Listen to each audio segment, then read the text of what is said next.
اعوذ باللہ من الشیطان الرجیم بسم اللہ الرحمن الرحیم اللہم صل علی محمد وآل محمد وعجل فرجہم۔ السلام علیکم ورحمۃ اللہ وبرکاتہ۔ ہماری گفتگو چل رہی تھی حکمت اور عدل الہی میں، تو ہم نے اس سے پہلے والے درس میں حکمت جو تھی اس کی تعریف لغوی اور اصطلاحی بیان کی، اور حکمت کی دو اقسام بیان کی کہ یا تو حکمت کا تعلق ہے، نسبت دی جاتی ہے علم خدا سے یا فعل خدا سے۔ اس کے بعد عدل کی تعریف کرنے کے بعد اس کے تین مصادیق بیان کیے کہ عدل یا تکوینی ہے یا تشریعی ہے یا عدل جزائی ہے، جس کو جزا اور سزا کہتے ہیں۔ عدل تکوینی یہ ہے کہ خداوند عالم نے ہر موجود کو جس وجود کا وہ مستحق تھا، سزاوار تھا، خداوند عالم نے نہ فقط اس کو وہ وجود عطا کیا بلکہ اس کی قابلیت اور صلاحیت کو بھی مہمل نہیں رکھا، بلکہ اس کو فیض دینے میں، اس کو ایجاد اور اس کی خلقت میں جو بھی استعداد ضروری تھی وہ خداوند عالم نے اس کو عطا کی۔ اس کے بعد عدل تشریع کہ خداوند عالم نے ہر وہ ذمہ داری، ہر وہ قانون، ہر وہ اصول انسان کے لیے بیان کیا کہ جو اس کو کمال اور سعادت تک پہنچائے، چاہے وہ اس کی زندگی مادی اور معنوی ہو یا اس کی زندگی اخروی ہو۔ خداوند عالم نے اس کے لیے مثلا جو چیز ضروری اور واجب تھی اس کو واجب قرار دیا، جو حرام تھی یعنی جو اس کی ذات کے لیے نقصان دہ تھی اس کو حرام قرار دیا، منع کیا، جو تھوڑی بہت اس کے لیے نقصان دہ تھی، فائدہ زیادہ نہیں تھا، اس کو مکروہ قرار دیا، جس میں فائدہ تھا کچھ نہ کچھ اگرچہ واجب کی حد تک نہیں تھا اس کو مستحب قرار دیا، اور بعض کو مباح چھوڑا کہ اس میں اس کو اختیار ہے۔ اور دوسرا یہ کہ خداوند عالم ولا یکلف اللہ نفسا الا وسعہا، خداوند عالم اس اپنی قانون سازی میں، ذمہ داری دینے میں، اس کو تکالیف سے میں ذمہ داری تکلیف ہماری جو ہوتی ہے، تکلیف کہتے ہیں سن تکلیف کو پہنچ گیا، یعنی ذمہ داری جو انسان کو جو دی جاتی ہے، جو انسان کے لیے اصول اور قانون پر عمل کرنا واجب کیا جاتا ہے، خداوند عالم نے یہ اصول اور قوانین اور یہ جو ذمہ داریاں دی ہیں، جو چیز واجب اور حرام قرار دی ہے، یہ انسان کی طاقت سے بڑھ کر نہیں ہے، بلکہ جتنی اس میں صلاحیت ہے، اس میں ہمت ہے، اس میں استطاعت ہے، جتنی صلاحیت ہے خداوند عالم نے اتنی اس کی ذمہ داری لگائی ہے۔ اس کے بعد تیسری قسم بیان کی تھی عدل جزائی کہ خداوند عالم جزا اور پاداش، صلہ اور انعام اور سزا دینے میں صالح اور فاسد افراد، مشرک، منافق اور مومن و مسلمین کو ایک جیسا قرار نہیں دیا، بلکہ جس نے جو کچھ کمایا ہوگا، جو کچھ اس نے عمل کیا ہوگا، برا یا اچھا، اس کے مطابق ہی خداوند عالم اس کو جزا اور سزا دے گا۔ ہاں اگرچہ اس میں کہ بعض انسان غلطیاں کر بیٹھا، اس کے لیے توبہ کا دروازہ بھی کھلا رکھا، اس میں شفاعت کا دروازہ بھی کھلا رکھا، رحم کا، کہ ہر ممکن حد تک یہ انسان خدا کے عقاب اور سزا اور جہنم سے بچ جائے، لیکن اس کے باوجود بھی بتائے ہوئے خدا کے رستے پر عمل نہیں کرتا اور خداوند عالم کی بنائے ہوئے محرمات کو، خدا کی بنائی حدود و قیود کو توڑتا ہے، تو پھر بلاور یہاں تک کہ جو اتنا خدا نے اپنا فیض دیا ہے کہ اس کے لیے توبہ کے دروازے کھلے رکھے ہیں، معافی کا دروازہ کھلا رکھا ہے، شفاعت کا دروازہ کھلا رکھا ہے، اس کے باوجود بھی اگر انسان وہ خدا کے رستے پر اور اس پر شاکر اور صابر نہیں رہتا تو یقیناً اس کی جزا جہنم ہوگی۔ اور یہ مہم ترین وہ بحث ہے جو مبنائی بحث ہے، جو کلی طور پر کہیں تو شیعہ اور سنی کے درمیان، یا آپ کہہ رہے ہیں کہ عدلیہ اور عشائرہ اور اہل حدیث کے درمیان جو ہے باعث افتراق ہے۔ وہ جو ہے اگرچہ وہ عدل کا انکار نہیں کرتے، لیکن جب وہ قدرت کی تشریح اور خالقیت کی تشریح میں آ کر جو ہے وہ ہمارے نزدیک جو ابھی تک قرآن و حدیث اور عقل سے سمجھا وہ اشتباہ کر جاتے ہیں۔ مثال کے طور پر وہ واضح کہتے ہیں کہ خداوند عالم جس کو چاہے جہنم میں بھیج دے، جس کو چاہے جنت میں بھیج دے، وہ قدرت رکھتا ہے، وہ مجبور نہیں ہے۔ تو ہم کہتے ہیں خدا ایسا نہیں کر سکتا، تو وہ کہتے ہیں تم کون ہوتے ہو خدا پر حکم لگانے والے؟ تو ہم کہتے ہیں ہم خدا پر حکم لگانے والے نہیں ہیں، بلکہ خداوند عالم نے خود فرمایا وہ صادق الوعد ہے، وہ عادل ہے، وہ عادل کرے گا، وہ حکیم ہے، اس نے حکمت کے ذریعے سارے کچھ اصول بنائے اور فیصلے کیے ہیں، اور وہ عادل ہے، وہ غیر عدالت والا کام نہیں کر سکتا۔ اور دوسرا وہ صادق ہے، وہ سچا ہے، ایسا نہیں ہے کہ ایک نیک بندے کو جہنم میں پھینک دے اور اچھے برے کو جنت میں بھیج دے، نہ، خدا ایسا نہیں کر سکتا۔ یعنی ایسا نہیں کہ وہ قدرت نہیں رکھتا، یعنی خداوند عالم کیونکہ صادق اور سچا اور عادل ہے، اس نے وعدہ کیا میں ایسا نہیں کروں گا، خود خداوند عالم نے یہ جو ہے اپنے اوپر اس کو واجب قرار دیا ہے۔ لہذا کیونکہ خدا صادق الوعد ہے، سچا ہے، پہلے اس کی ہم تعریف کر چکے ہیں، لہذا خدا ایسا نہیں کرے گا۔ اس لیے یہاں سے جو ہے بعد والی جو بحثیں ہیں نا، جبر اور اختیار کی، آخرت کی بحثیں، خالقیت کی بحثیں، قدرت کی بحثیں، ان کی ساری بحث جو ہے وہ بنے گی یہی جو ہے عادل، اور اس کو جب تک اور حکمت جب تک صحیح نہیں سمجھیں گے اس وقت تک ہم باقی معارف کو صحیح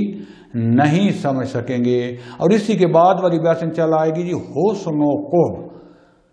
عقلی ہے یا شرعی ہے، یعنی یہ جو احکام، یہ جو چیزوں کی برائی اور اچھائی ہے فقط خدا جس کو کہہ دے وہی ہوتا ہے، یہ عقل بھی ہمارا درک کرتا ہے۔ مثلا جو ہے عشائرہ جو ہے وہ حسن و قبح شرعی کے قائل ہیں، وہ کہتے ہیں اللہ تعالیٰ اگر کہہ دے کہ جھوٹ بولنا ٹھیک ہے، حسن ہے تو یہ حسن ہو جائے گا، اگر وہ کہے کہ نہیں غلط ہے تو غلط ہے۔ ہم کہتے ہیں نہیں، خدا تو کہے گا لیکن بعض احکام عقل کے عین مطابق ہے، حتی حسن و قبح عقلی پایا جاتا ہے۔ ہم خدا اگر یہ احکام نہ بھی بھیجتا تو ہماری عقل کہتی ہے کہ جھوٹ بولنا، چوری کرنا، کسی کو ناجائز قتل کرنا یہ کیا ہے؟ گناہ ہے، برا ہے، کبھی ہے۔ بہرحال یہ بحث ہوگی بعد میں۔ یہاں تک عدل کی اقسام بیان کرنے کے بعد اب یہاں پر ایک سوال پیدا ہوتا ہے کہ عدل اور حکمت میں فرق کیا ہے؟ کیونکہ اکثر متکلمین جو ہے وہ یہ اس بحث کو مترادف کے طور پر استعمال کرتے ہیں، کہتے ہیں خدا کا عدل اور خدا کی حکمت یہ تقاضا کرتے ہیں۔ ان میں کیا ملازمہ، کیا لازمہ کیا پایا جاتا ہے؟ ان میں رابطہ کیا ہے؟ ان میں نسبت کیا ہے عدل اور حکمت میں؟ یہ کیونکہ ایک علمی بحث ہے، اور چاہے جو سننے والے سامنے چلو طالب علم بیٹھے ہوتے ہیں، جو عوام یا جو عام لوگ بھی سن رہے ہیں، ان کے لیے بھی یہ بحثیں چیزیں حل ہونی چاہیے تاکہ اپنی جو عملی زندگی گزارتے ہیں وہاں عقائد کی بحث یہ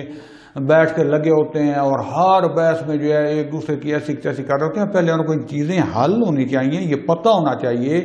بعض کہتے ہیں کہ خدا نے نعوذ باللہ جو ہے جب آتے ہیں نا اشتباہات، آگے میں شرور کی بحث میں کروں گا، کہ مثلا زلزلہ آیا،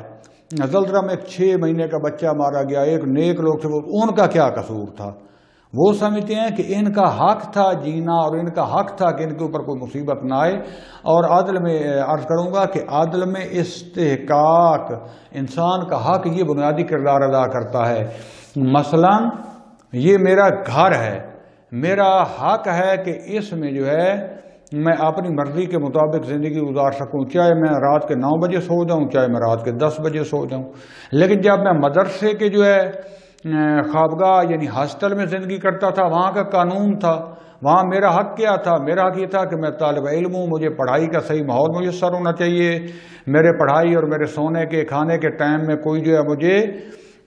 آ کے ڈسٹرب نہ کرے فلاں۔ تو انہوں نے قانون بنایا ہوا تھا کہ مثلا ہمارے مدرسے کا قانون تھا کہ 10 بجے کیا کرنا ہے، مثلا لائٹیں بند ہونی چاہیے۔ اگر آپ پھر بھی رات کو پڑھنا چاہتے ہو تو ایک چھوٹا سا ساتھ جو کمرہ بنایا ہوتا تھا کہ اس کی لائٹ چھوٹی سی جو ہے وہ جلا کے آپ پڑھ سکتے ہیں، مین کمرہ بند، اس کی لائٹیں بند کریں، کیونکہ وہاں پر کیا ہے دوسرے طالب علم بھی سوئے ہوتے تھے، ان کی نیند میں فرق نہ آئے۔ کھانے کا ٹائم مشخص تھا، مثلا جو ہے نماز کے فوری بعد جو ہے مثلا 1 بجے سے لے کر 2 بجے تک کھا لو، اس کے بعد کھانا نہیں ملے گا، پھر 3 بجے دوبارہ ایک دفعہ کھولتے تھے جو رہ گئے۔ اب وہاں پر میں کہوں کہ نہیں مجھے جو ہے 2 بجے کھانا کیوں نہیں دیتے، مجھے میرا حق نہیں ہے وہاں پر وہ قانون ہے اور سب کے حق کا مجھے جو ہے مدرسے والے جو ہے ان کا حق ہے قانون بنانا، وہ جیسا بنائیں، عقل و منطق کے مطابق وہ بناتے ہیں۔ میں اب اعتراض نہیں کر سکتا، اعتراض کر یہ کہ کر سکتا ہوں اگر برا لگے، لیکن فیصلہ کرنا ان کا کام ہے۔ وہاں میرا استحقاق نہیں ہے، بلکہ وہاں وہ تمام طلاب کا حق دیکھتے ہیں، وہ یہاں جو کام کرنے والے، کھانا پکانے والے اساتید، وہاں کا کارکنان، سب کا جو ہے استحقاق جو ہے رکھا جاتا ہے۔ یا مثلا فلاں وہ بھی بندہ ہے، یہ بھی بندہ ہے، اس کی تنخواہ جو ہے مثلا 15,000، اس کی 35,000، یہ قد وہ شکل اس میں ہر چیز میں اچھا ہے، وہ اس میں کم ہو کر وہ لے رہا ہے مثلا 35 یا 50 یا 1 لاکھ، نہیں، وہاں پر بہت سارے جو ہے اصول معین ہوتے ہیں، ان کے مطابق کیا جاتا ہے۔ لہذا یہ عدل کی بحث اور وہاں ہوتی ہے کہ میرا جہاں پر حق کو خدا بند عالم نے کسی کو لکھ کر نہیں دیا کہ تو 100 سال جیے گا، تو 500 سال جیے گا، تو 50 سال، تو اس کو بچپن میں موت نہیں آئے گی، جو بچے حتمہ میں بڑا ہوگا، نہیں، خدا بند عالم یہ قضاء و قدر کی بحث میں آئے گی۔ خدا بند عالم نے ایک قدر معین کر دی ہے، اور حتمی قضاء یعنی حتمی، یعنی اس کا وجود کا جو ہے آنا، اس نے انسان بننا اور اس نے یہاں دنیا سے جانا بھی، حتمی اس کو کہتے ہیں قضاء۔ قدر یعنی خدا بندہ نے بنا دی ہے قدر کے زیادہ سے زیادہ جو ہے اگر یہ صحت کے اصولوں کے مطابق، طہارت کے مطابق زندگی گزارے تو 100 سال 150 سال یہاں تک کر سکے گا، یا مثلا صلہ رحمی کرے گا تو اس کی زندگی لمبی ہو جائے گی، صدقہ دے گا مصیبتیں ٹل جائیں گی، اگر قطع رحمی کرے گا زندگی کم ہو جائے گی، فلاں۔ یہ خدا نے قانون بنا دیے ہیں۔ تقدیر کیا یعنی زیادہ سے زیادہ یہ 100-150 سال جی سکتا ہے، اور اس کے اس اعمال کے مطابق اس کی تقدیر یہ ہو جائے گی، اس کے مطابق یعنی اختیاری ہے۔ لیکن یہ بحث وہاں پر کروں گا۔ اصل یہ تھا کہ کیوں ہم بحث کر رہے ہیں عدل اور حکمت کی، تو یہ کلی سا اس کا میں نے مطلب سمجھا دیا۔ اب یہ بحث یہ ہوگی کہ نسبت، ملازمہ، ارتباط، رابطہ کیا ہے علم و حکمت کے درمیان۔ تو ہم نے حکمت کی 2 تقسیم کی تھی، ایک جو ہے حکمت جس کا تعلق خدا کے علم سے، حکمت علمی، دوسری حکمت یعنی خدا بند عالم کے فعل سے اس کا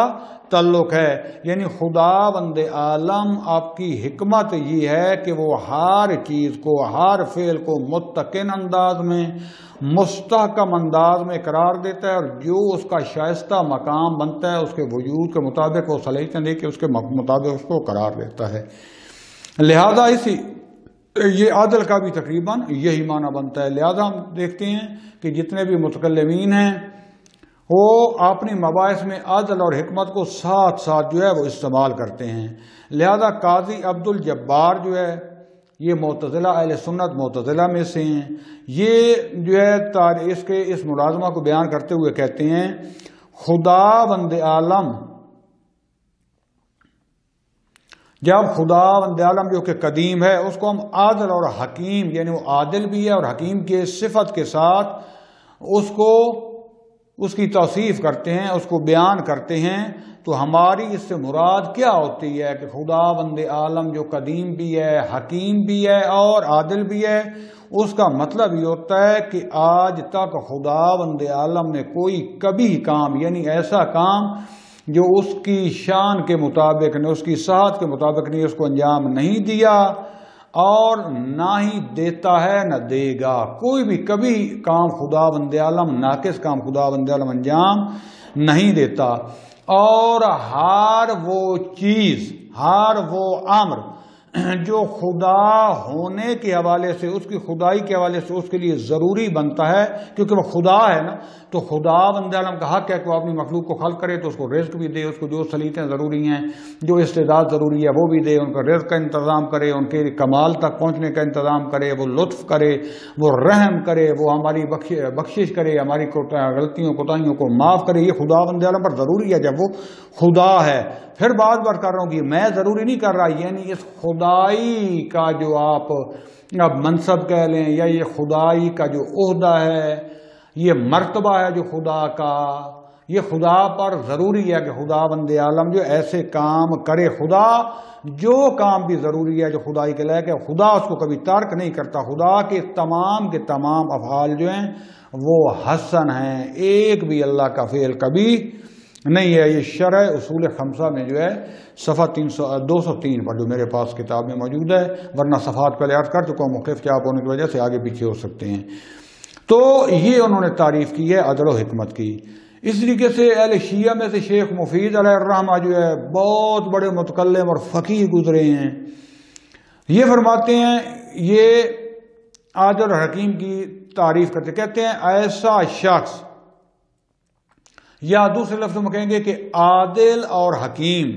ایسا شخص ہو سکتا ہے کہ جو فعل کبھی کو انجام نہیں دیتا، فعل کبھی کا مرتکب نہیں ہوتا، اور کوئی بھی واجب یعنی جو کام اس پر ضروری ہے اس کو ترک نہیں کرتا، چاہے عقلاً ضروری ہے چاہے خدا بند عالم نے اس پر ضروری قرار دیا ہے، ایسے شخص کو ہم عادل اور حکیم کہیں گے۔ لہذا ہم کہتے ہیں نا کہ جو پیش نماز ہے ہماری شیعہ میں شرط ہے، باقی بہرحال وہ جو خود ان کی بحث پڑھ لیجئے گا، شیعہ میں شرط ہے کہ امام جمعہ جماعت یا پیش نماز یا مثلاً جو ہے ولی فقیہ یا مجتہد فقیہ، ان کے لیے عادل ہونا شرط ہے۔ عادل ہونا شرط ہے، کیا مطلب؟ یعنی کوئی ایسا کبھی کام انجام نہ دیں جو ان کی شخصیت کے خلاف، یعنی کم از کم واجب کو انجام دیں، واجب کو ترک نہ کریں، اور حرام کے مرتکب نہ ہوں، گناہ کبیرہ کے مرتکب نہ ہوں۔ اگرچہ اس کے لیے معافی کے دروازے کھلے ہیں، لیکن نبی اور جو اعلیٰ درجے کے جو فقیہ ہیں ان کے لیے تو اشد درجے کی عدالت شرط ہے، جو نیچے جو ہیں ان کے لیے ذرا درجہ کم ہے، لیکن بیسیکلی عدالت ان کے لیے واجب ہے۔ اسی طرح جو تیسرا جو شاعر آئی ان میں سے اہل سنت میں سے کہہ دوں جناب سدید الدین حمصی، یہ جو ہیں المنقذ من التقلید میں جو ہے شیعہ میں سے، اور میں دو تین طریقے کر دیتا ہوں، اور باقی صاحب کی ضرورت نہیں ہے، تقریباً اس میں ملتی جلتی ہیں۔ میں یہاں پر یہ سدید الدین حمصی کی جو ہے نا المنقذ من التقلید سے جو ہے جلد نمبر 1 سے یہ تعریف بیان کر دیتا ہوں، صفحہ 150 سے۔ یہ کہتے ہیں کہ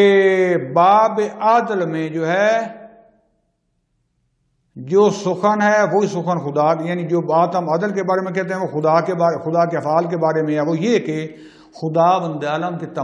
تمام افعال حسن ہیں، اور اس کی حکمت اقتضا کرتی ہے کہ وہ امور کبھی کو انجام نہ دے، اور جو واجب بنتا ہے اس پر اس کے خدا ہونے کے حوالے سے اس کو ترک نہ کرے۔ خدا بند عالم منزہ ہے اس چیز سے کہ وہ کوئی ایسا کام انجام دے کہ جس سے اس کی ساتھ پر حرف آتا ہو، وہ واجب کو بھی ترک نہیں کرتا۔ تو یہ کلی سا علم حکمت عملی اور عدل کی تعریف ہو گئی، یعنی ہر امر کو اس کے شائستہ مقام کے مطابق انجام دینا، جو واجب ہے اس کو انجام دینا، جو حرام ہے اس کو ترک کر دینا، اس کا ارتکاب نہ کرنا، یہ ملازمہ ہو گیا۔ یعنی دوسرے لفظوں میں کہہ سکتے ہیں کہ حکمت عملی یعنی فعلی اور عدل جو ہیں یہ تقریباً ایک جیسے مترادف ہیں، اس لیے متکلمین ان کو اکٹھا استعمال کرتے ہیں حرف عطف کے ساتھ۔ اس کے بعد جو ہیں دلائل، کوئی بندہ پوچھ سکتا ہے، ہم تو چلو مسلمان ہیں، ایک بندہ کبھی ایمان کا مالک نہیں ہے، غیر مسلم ہے، یہ مسلمان کے لیے شبہ پیدا ہو جاتا ہے، وہ کہتا ہے یار آپ خدا کو کہتے تو کہ وہ کیا ہے، عادل ہے اور حکیم ہے، کوئی دلیل تو دو، کیسے وہ عادل اور حکیم ہے، کوئی مجھے دلیل تو دو۔ اور جب وہ دلیل مانگے گا تو ہم قرآن آپ نے لیے تو میں قرآن اور حدیث سے ہو سکتے ہیں، لیکن اس کے لیے قرآن اس کے لیے عقلی دلیل ہوگی، کیونکہ حجت ذاتی ہے، قطع ذاتی ہے۔ ہم مستقلات عقلیہ کے جو ہے قائل ہیں، یعنی عقل جو عقل سلیم جو صحیح دلیل کے ذریعے مقدمات کے ذریعے جو دلیل ہم پیش کریں گے تو وہ یقیناً وہ بھی عقلی طور پر قبول کرے گا۔ مثال کے طور پر جب ہم کہتے ہیں 1 اور 1 2 ہوتے ہیں، اور اس لیے 2 اور 2 پھر 4 ہوتے ہیں، اس کے لیے یہ تو واضحات میں سے بعض اس طریقے سے جو ہے ہم دلیل دیتے ہیں کہ مثلاً یہ کتاب چھوٹی ہے یہ بڑی ہے، تو کیا ہم سے کہیں گے کہ ہمیشہ چھوٹا جو ہوتا ہے یعنی بڑے سے جو کام، چاہے جسامت میں، چاہے وزن میں، چاہے طول و عرض میں، چاہے عمق میں، تو یہ جب چھوٹا ہے تو یقیناً پھر چھوٹی ہے تو یہ کتاب بڑی ہوگی، جب یہ کتاب بڑی ہے تو یہ چھوٹی ہوگی، یہ دلیل ہے۔ اور اس طرح کی اور بھی مثلا جو ہے ادلہ۔ تو عدل و حکمت جو ہے سب سے کیونکہ یہ خداوند عالم کی صفات کمالیہ میں سے ہے، کمال پر دلالت کرتی ہے، اور کیونکہ خداوند عالم واجب الوجود ہے، اس کا وجود ہونا ضروری ہے۔ ہم پہلے ثابت کر چکے ہیں کہ وہ ترکیب سے، مادیت سے، حد و حدود سے، زمان و مکان سے ماورا ہے، تو لہذا جب وہ بالذات واجب الوجود ہے تو پھر ہر کمال جو ہے وجودی وہ اس میں ہونا چاہیے، اور ہر نقص اور کبھی عمل سے اس کو ماورا ہونا چاہیے، منزہ ہونا چاہیے۔ بنابراین واجب الوجود جو ہے اپنی ذات کے ذریعے، اپنی ذات کی وجہ سے تمام اشیاء اور ان کے علل و اسباب کو جانتا ہے، کیونکہ ہر چیز کی علت وہ ہے، اس کو حل کرنے والا وہ ہے، ہر چیز کی علت وہ جانتا ہے۔ اور اس نے جو نظام پھر بنایا ہے، ظاہر سی بات ہے جب ہر چیز کی علت کو جانتا ہے، علم رکھتا ہے، لا محدود ہے، ہر کمال رکھتا ہے، تو جو نظام اس نے بنایا وہ نظام یقیناً اعلیٰ قسم کا نظام ہے، ممکن ہے جو ہو سکتا ہے وہ اس سے بھی بہتر بنا سکتا ہوگا، لیکن اس کی حکمت نے جو اقتضا کیا، اس نے وہ نظام بنایا اور وہ اس کی علت کے ذریعے تمام کو جانتا ہے، اور پھر ان کی غایت حقیقی کو بھی جانتا ہے، اور ان کی غایت حقیقی کو جاننے کا لازمہ یہ بنتا ہے کہ خداوند عالم علم میں بھی اور فعل میں بھی حکیم ہے، لہذا وہ کیا ہے؟ حکیم مطلق ہے۔ ایک یہ دلیل ہو سکتا ہے اس میں پھر بھی صحیح طور پر جو ہے کسی کو سمجھ نہ آئے، تھوڑی سی عقلی دلیل ہے مقدمات کے ساتھ جو پہلے بیان ہو چکے ہیں، ہم اس کو ایک دوسرے طریقے سے بیان کرتے ہیں جو زیادہ سمجھ میں آنے والی ہے۔ انسان جو ہے وہ ظلم کیوں کرتا ہے؟ ظلم مثلا کسی کا حق کھا جانا، جھوٹ بولنا، ڈکیتی کرنا، اور اس طرح کے جتنے بھی گناہ ہیں، کسی کے مثلا عزت کو بری نگاہ سے دیکھنا، اور آپ جو بھی لے لیں برے کام، انسان کس وجہ سے کرتا ہے؟ دو وجہ سے کرتا ہے۔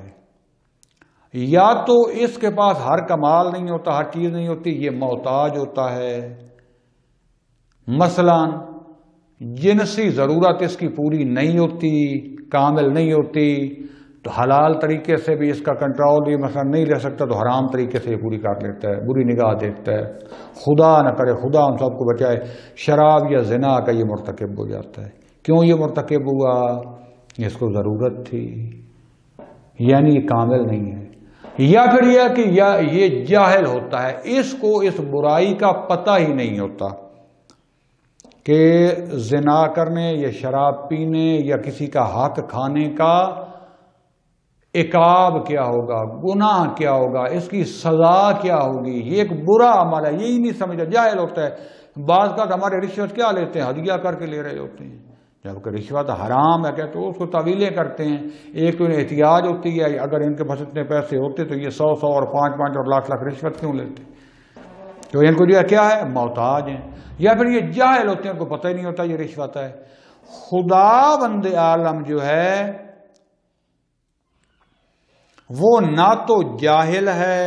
ہم پہلے ثابت کر چکے ہیں کہ خدا عالم مطلق ہے، دوسرا یہ ہے کہ وہ غنی بالذات ہے، اس کو کسی چیز کی احتیاج نہیں ہے، کسی چیز کی ضرورت نہیں ہے۔ مثلا اگر خداوند عالم نے یہ نماز، روزہ، حج، زکوٰۃ، خمس، جہاد، تولا، تبرع، امر بالمعروف، نہی عن المنکر یہ واجب قرار دیے ہیں ہم پر، خدا نے اگر کہا ہے سچ بولو، ہمیشہ جھوٹ نہ بولو، 5 وقت کی نماز پڑھو، نماز شب پڑھو فلاں، تو خدا کو اس کی کوئی احتیاج نہیں ہے۔ خداوند عالم نہیں چاہتا کہ اس سے میرے کو خدائی میں اضافہ ہو جائے، نہیں، خداوند عالم ان چیزوں سے ہمارا کمال چاہتا ہے۔ خدا چاہتا ہے کہ ہماری خیر، ہماری بہتری اس میں ہے کہ ہم یہ کام انجام دیں۔ خداوند عالم نے اگر شراب سے منع کیا، خداوند عالم نے اگر زنا سے منع کیا، رشوت منع کیا، جھوٹ سے منع کیا، غیبت سے منع کیا، خدا اس میں ہماری بہتری چاہتا ہے۔ خدا نے اگر ظلم سے منع کیا، قتل سے منع کیا ہے تو، اور اگر ہم نے کوئی ظلم کر لیا تو کہا اس کا کفارہ دو، اس کی سزا دو، اس کی جو بھی دیت بنتی ہے وہ دو، یہ بھی ہمارے کمال کے لیے، تاکہ ہمارے وجود کے نقص ختم ہو جائیں۔ خداوند عالم کو اس سے کوئی فائدہ نہیں ہے، خداوند عالم کی ذات کو اس سے کوئی بینیفٹ نہیں ملتا۔ لہذا خداوند عالم نہ جاہل ہے، نہ وہ محتاج ہے، نہ کسی چیز کی اس کو ضرورت ہے، اس کے پاس نقص نہیں ہے۔ جبکہ یہ جو بھی کبھی امر انجام ہوتا ہے یا احتیاج کی وجہ سے ہوتا ہے، محتاجی ضرورت کی وجہ سے ہمارے پاس وہ کمال اور وہ چیز نہیں ہوتی، یا وہ ہماری جہالت کی وجہ سے ہوتا ہے۔ تعالی اللہ عن ذالک، خداوند عالم نہ جاہل ہے نہ کسی کا محتاج ہے، بلکہ وہ غنی بذات ہے، اس کی ذات میں کوئی کمی نہیں ہے، اور وہ عالم مطلق ہے، اس میں کوئی جہالت کا شائبہ ہی نہیں ہے، کوئی چیز اس سے چھپی ہوئی نہیں ہے۔ لہذا خداوند عالم جب غنی بذات ہے اور عالم مطلق بھی ہے، علام الغیوب ہے، عالم الغیب والشہادہ ہے، تو وہ کسی صورت میں کبھی کام انجام نہیں دے سکتا۔ لہذا خداوند عالم ہر فعل کبھی سے منزہ ہے۔ لہذا جناب محقق طوسی علیہ الرحمہ، خدا ان کو کروٹ کروٹ جنت میں جگہ عطا فرمائے اور ان کے مقام بلند سے بلند ہو۔ اللہ واقعاً ان جیسے علماء کو ائمہ علیہ السلام کے جوار میں جگہ عطا فرمائے، اور یقیناً یہ وہاں پر موجود ہیں۔ کیا انہوں نے علم کے سمندر جو ہیں ان کو کوزے میں بند کیا ہے، مختصر الفاظ میں کیسے جامع مطالب بیان کیے ہیں۔ یہ جو ہے کشف المراد میں صفحہ 420 پر پڑھیں، اس بحث میں آ کر پڑھیں، خداوند عالم کی صفات میں علم و حکمت میں فرماتے ہیں وَاسْتِغْنَاؤُهُ وَعِلْمُهُ يَدُلَّانِ عَلَىٰ انتفاع القبح عن افعالہ تعالی۔ خداوند عالم کا غنی ہونا، غنی بذات ہونا، اور اس کا علم یعنی اس کا عالم ہونا، یہ دونوں صفات دلالت کرتی ہیں کہ خداوند عالم کے فعل سے ہر قسم کا کبھی عمل دور ہے، یعنی خداوند عالم کوئی بھی کبھی عمل انجام نہیں دے سکتا۔ لہذا دوستان عزیز، یہ بحث میں پھر عرض کر رہا ہوں، ایک تو خود اس بحث کو سمجھنے کی ضرورت ہے، دوسرا یہ بار بار عرض کر رہا ہوں کہ یہ ذہن میں رکھیے گا کہ اس بحث کے فوائد بعد میں آپ کو پتہ چلیں گے جب دوسری بات کریں گے کہ جو لوگ صحیح علم و حکمت کو نہ سمجھ سکے اور اہل بیت علیہ السلام کے دروازے سے انہوں نے علم نہیں لیا، معرفت حاصل نہیں کی، جگہ جگہ پر آپ کو بھٹکتے ہوئے نظر آئیں گے۔ پھر ایک ٹانکا لگائیں گے کہ دوسرا کھل جائے گا، دوسرا ٹانکا لگائیں گے تو تیسرا کھل جائے گا، اور آخر میں پھر یہ پہنچتے کہاں پر ہیں؟ جب حق و حقیقت ثابت نہیں کر سکتے، نہ ان کے پاس وہ شخصیات ہوتی ہیں، نہ وہ نمونے ہوتے ہیں، نہ علم ہوتا ہے، پھر آخری ہوتا ہے ان کو قتل کر دو، جلا دو، مٹا دو۔ پھر اس کا نتیجہ وہی نکلتا ہے جو آج یہ کل مچھ میں ہوا کہ 11 یا 17 جو بھی تعداد بیان کی جا رہی ہے، بیچارے معصوم غریب، معصوم بین مانا یعنی اس معاملے میں ان کا کوئی گناہ نہیں تھا، اپنی مزدوری کرنے جا رہے ہیں، جس میں سے بھی یہ خبر پڑ رہا تھا کہ ایک گھر کا جس کی 2 بہنیں، اس کی بیوی، 2 بیٹیاں اور ایک بوڑھا باپ، پورے گھر میں یہی تھے، اور ایک یہ کمانے والا تھا، دن رات مزدوری کر کے کما رہا تھا، اس کو کیوں قتل کر دیا؟ اہل بیت کو ماننے والا، کوئی اور جرم نہیں تھا۔ گھر میں کوئی مرد اور نہ بچہ سوائے بوڑھے باپ کے، اس کے جنازہ کہہ رہی تھی بیٹیاں کیا اور اس کی بہنیں کہ اب ہم خود اٹھائیں گے، اگرچہ مومنین آئیں گے، لیکن اس گھر کی کیا ان ظالموں کو یہ کون سا اسلام ہے؟ یہ کون سا دین اجازت دیتا ہے؟ کیوں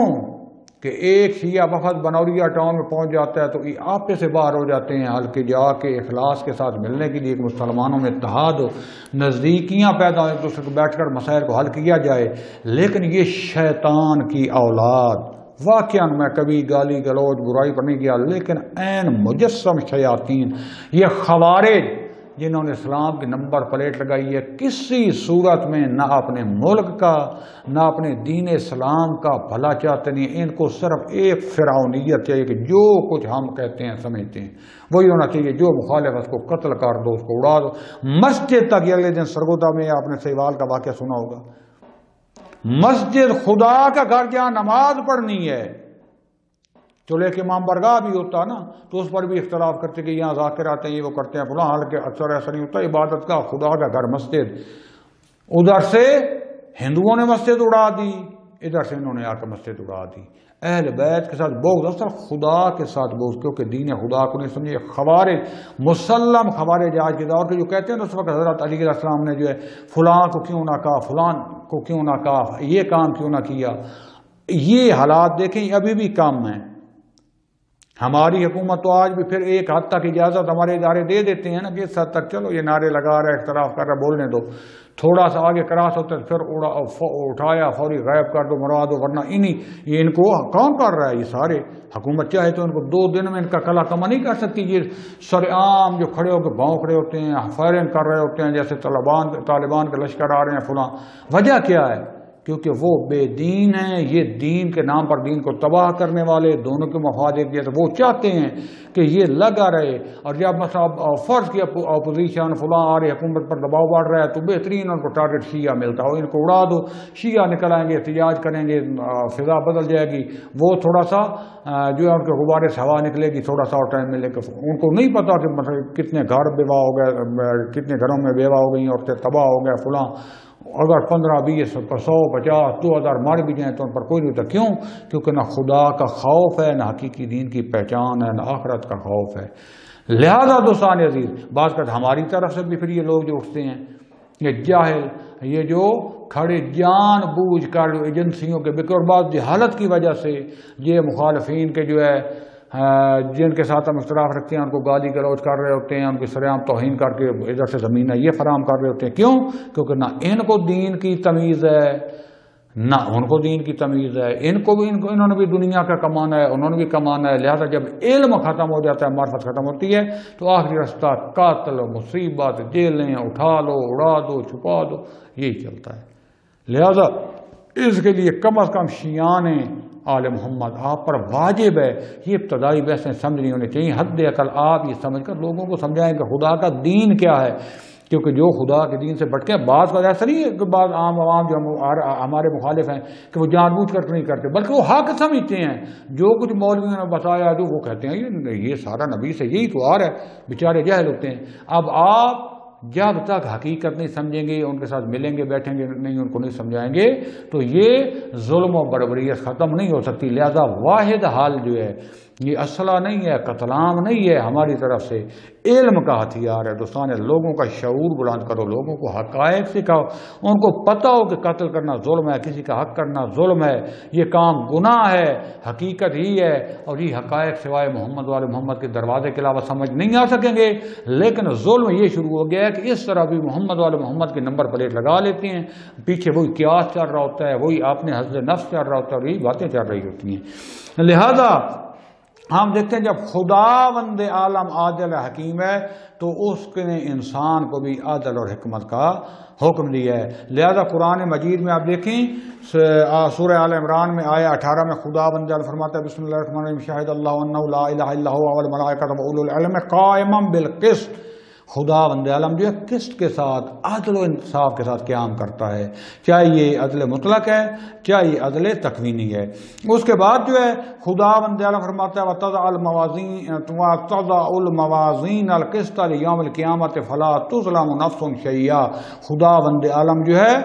معذرت وَنَّزَعُ، میں جلدی میں غلطی کیونکہ ٹائم زیادہ ہو رہا تھا تو تھوڑا سا جلدی میں ہمیشہ غلطی ہوتی ہیں۔ وَنَّزَعُ الْمَوَازِينَ الْقِسْطَ لِيَوْمِ الْقِيَامَةِ،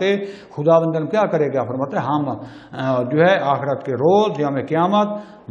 اس میں میزان جو ہے اس کو وضع کریں گے، قائم کریں گے، فلا تظلم نفس، اور کوئی بھی نفس اس پر ظلم نہیں ہوگا۔ یہ ہو گیا وہ عدل